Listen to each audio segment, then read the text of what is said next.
കടൽ ഖനനത്തിനെതിരെ ഐക്യദാർഢ്യ പ്രഖ്യാപനവും പ്രതിഷേധ ധർണയും പ്രതിജ്ഞയെടുക്കലും നടത്തപ്പെട്ടു. കേരള മത്സ്യത്തൊഴിലാളി ഫോറം KMTF കൊല്ലം ജില്ലാ കമ്മിറ്റിയുടെ ആഭിമുഖ്യത്തിൽ കൊല്ലം പോർട്ട് ഗേറ്റിന് മുന്നിൽ നടത്തപ്പെട്ട ഐക്യദാർഢ്യ പ്രഖ്യാപനത്തിൽ കോവിൽത്തോട്ടം മുതൽ താന്നി വരെയുള്ള തീരദേശത്തെ മത്സ്യത്തൊഴിലാളികളും കുടുംബാംഗങ്ങളും പങ്കെടുത്തു. കേരള മത്സ്യത്തൊഴിലാളി ഫോറം KMTF കൊല്ലം ജില്ലാ കമ്മിറ്റി കടൽ മണൽ ഖനനത്തിനെതിരെ സംയുക്ത സമരസമിതി നടത്തുന്ന പാർലമെന്റ് മാർച്ചിന് ഐക്യദാർഢ്യം പ്രഖ്യാപിച്ചുകൊണ്ട് കൊല്ലം പോർട്ട് ഗേറ്റിന് മുന്നിൽ പ്രതിഷേധ ധർണയും മെഴുകുതിരി കത്തിച്ച് പ്രതിജ്ഞയെടുക്കലും നടത്തി. രൂപതാ പ്രസിഡന്റ് ഹെൻറി ജോർജിന്റെ അധ്യക്ഷതയിൽ കൂടിയ യോഗം രൂപതാ ഡയറക്ടർ ഫാദർ ജിജോ ജോസ് ഉദ്ഘാടനം ചെയ്തു. നീല സമ്പദ് വ്യവസ്ഥയുടെ ഗുണമേന്മ എടുത്തു കാണിച്ചുകൊണ്ട് അതിലെ ഏറ്റവും പ്രധാനമായി ഈ പ്രദേശവാസികളുടെ വികസനമാണ് ഉന്നം വയ്ക്കുന്നത് എങ്കിൽ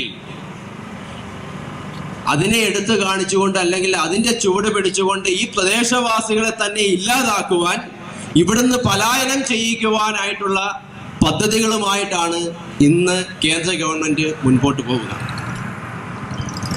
മറ്റു ജനങ്ങളുടെ മുൻപിൽ എന്തിനാണിത് ഈ പ്രതിഷേധം എന്ന ചോദ്യം ഉണ്ടാകത്തക്ക വിധത്തിലാണ് നീല സമ്പദ് വ്യവസ്ഥ എന്ന വലിയ എന്തോ സംഭവം എന്നുള്ള വിധത്തിൽ കേന്ദ്ര ഗവൺമെന്റ് ഇതിനെ എടുത്തു മുകളിലേക്ക് പിടിച്ച് കാണിക്കുക.